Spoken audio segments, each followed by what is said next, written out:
like 8,000 square feet in his in the property over in Paramount. So he told me to call him tomorrow. We could schedule a time. He asked me how much I was willing to offer this and that. I said, well, I gotta see if the client dates first before I can really decide on a proposal. But I would have to see the property to kind of give you an idea of what the value would be.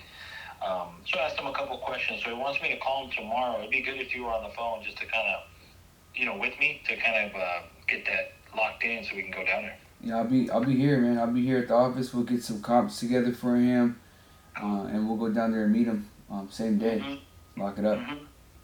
Look, when you put in the work, you're gonna get the results. This gentleman right here, he's been dialing aggressively, practicing the script. He is a dog. He's getting lead appointment after appointment, and I'm just excited to see what opportunities he creates in commercial real estate. And remember, you can do it too.